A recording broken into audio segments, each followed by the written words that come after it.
white supremacy, racism has done such a number on black folks, black Americans, in a way that is just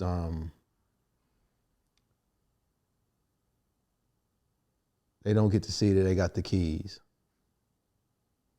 And we've normalized certain behaviors. We've instilled certain ideologies about who we are and who we want to be, where it's hard to, like you're looking for the keys and you can't fucking connect to the fact that they're in your goddamn pocket. It's like you keep hearing this jingling. Where's this jingling come from? Every time I walk, jingle, jingle. And you bet not tell me they're in my pocket. Because now you feel like a fucking idiot, so you have to justify being in the jail cell. No, because then I gotta, to acknowledge that they're in my pocket. Means you have the control this whole time. Click those heels, Judy. You could have gone home this whole time. I also have to acknowledge that I have work to do, and a different kind of work. And the work is going to be different depending on the individual. Even with Amanda Seales and her association with it, all of these boxes, no matter what, let me say something different. To be human is to be in a box. You can't exist in this form without being in a box. So we all have to be in a, that's what it means. What boxes you choose, what forces compel you to choose those boxes is what we're actually what I feel we're talking about in a lot of cases. We're promoted to talk about the box of race. We're promoted to talk about the box of gender. We're promoted to talk about the box of, being American, nationality. So a part of breaking away or expanding or choosing something different, whatever term you want to use, is accepting the fact that to exist means to be in a box, and then to ask yourself, are the boxes you're being incentivized to pick reflect who you really are, and do you have the capacity to choose different boxes? And do those boxes lead you to accepting the boxes that other people choose? That's hard. That's a filter that I've been using that I haven't always used. And that's a part of the force that I feel between men and women, and the challenge that we have to coexist and to cooperate and to thrive as a unit. And a part of the metrics that we're using as men and women now, and how we integrate, is just completely fucking flawed, I feel. How so? Can I ask you a personal question? Yeah. You were married. I was.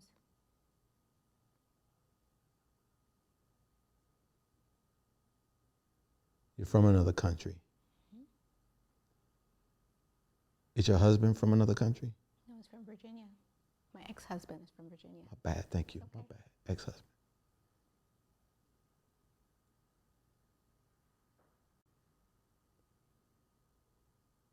Why'd y'all get a divorce? The short answer is that I felt like I couldn't be my fullest self and experience emotional intimacy with him to the degree that I wanted to. And I made the decision that we probably have grown apart enough that I didn't want to spend another 20 years, because we were married for 20 years, trying to grow back together, because I wasn't clear that that's what he definitely wanted to do based on actions. And I didn't think it made sense to try to force something that he may not have really wanted to do, and that I, at that point, knew I didn't want to do. So I initiated the divorce for that reason, as the underlying thing, that's the underlying decision that I made. Does that make sense? There are all kinds of things that you can bring up. Surface joints, yeah. That all stem from that, but the soil that the seeds were planted in, the roots, they're together, but the trees grew this way, right? And so, the question at that point is, do we want to try to grow back this way? Do we want to try? And I decided that I wanted to do something different. Now, and that underlying piece is what I feel, and it's not a judgment towards you, and please don't, because I get it, I understand it. I'm divorced too, right? Like this ain't, I'm in the boat with y'all, like this. But there's certain images and thoughts and stories that are being told to us about what we should pursue, why we should pursue them, and what the opposite sex's relationship is to that pursuit. Yeah, we're not giving each other a chance. I don't think we are. And we're not willing to examine the self enough, I feel, in a lot of ways. Like, as much as I love that woman, I love her energy. She is a beautiful woman. I feel that. But I just feel like there's a cost associated with that course of actions and decision making. And I don't think that our society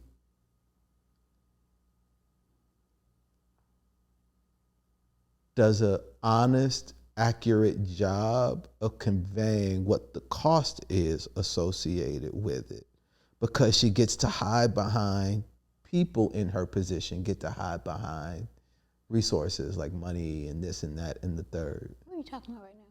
Amanda Seales. Oh, I thought you were talking about your ex-wife. I was like, I don't think I know her. Oh shit, my bad. Okay, Yeah, sorry. no. Okay, so there is a cost, and they can hide behind money, but they also can't, because ain't nobody asked me to go on Shay Shay talking about my whole thing, because I'm unknown, right? So, but you can adopt her ideologies. Right, but I don't think that hiding behind money has ever saved anybody who's really struggling with anything. Long term, no, but so that's what I mean. Like, even with women, like people now talking about chasing bags, and men, like that concept is short lived. It's a very temporary thing, and we're making decisions. We're making short term decisions without understanding the full ramifications of the long term impact. And our generation is that generation where we are. My mom, I don't want to put all the business on the street. My mom is single. My mom more than likely will transition alone. What do you mean by alone? You mean without a romantic partner? Yeah. Okay. Is that alone? Yeah, to me. Oh, okay. Yeah. Do you feel like people who don't have a romantic partner are alone? I know that when Rissy Cat was transitioning, no matter how many people were there, she and I had some very intimate conversations about decisions that were made and about what it feels like to not have a partner advocate and take a role, and to have the external forces around her perceive someone not being there. It hit totally different than a way than she had ever imagined. And that's not to say that she didn't do that's not to say she didn't do the right things to get, I'm just saying that the idea of even with resources, even with support, even with family, that it very much touched her to not have a partner. I think, however, that for me, that feels like a jail cell that I've left. And that concept. So, we talked about jail cells. They're attached not just to race or whatever, they're attached to rules and regs that people expect of you. And for me, I fully believe that if I end up being in a situation where I pass or I'm close to passing, and I don't happen to have a romantic person in my life, that I won't feel like it would be easier or better somehow, whatever, if I did. I think that I can hang my hat on having had good memories of them and knowing that those people are here. I don't think that they won't be there. I think that's the difference. I don't think that any person I've had a romantic relationship with won't be there in that moment for me. But I think that maybe if I've never had any significant person, I would feel like that's one thing I wish I had done in my life, right? So those. Mm-hmm. My bad, I didn't mean to cut you off. No, go ahead. Sorry. I think that, but not I think, that's a point that she was also making. There were people around. And I don't want to speak for her like with any degree of certainty, because it won't fully encapsulate what she was trying to say. What I interpreted her spirit to convey was that she wished she had someone there.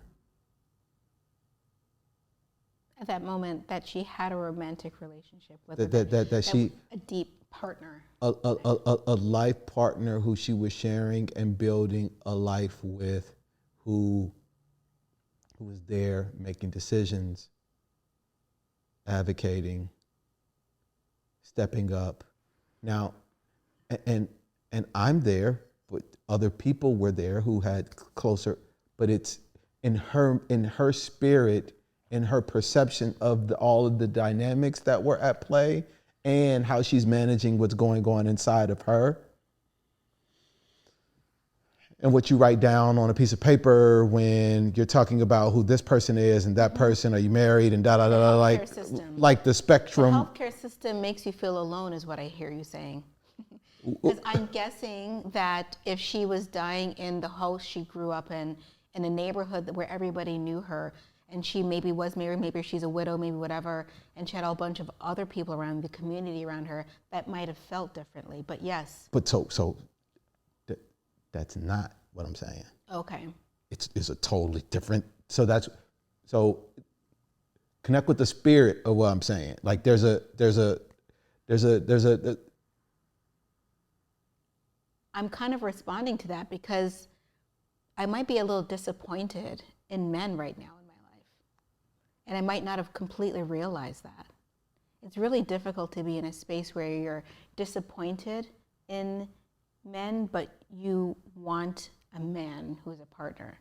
So you have to keep bucking up against this thing. Does that make sense? It is. Yeah. And it's beautiful that you articulated that and were honest about it. What are you disappointed about in men?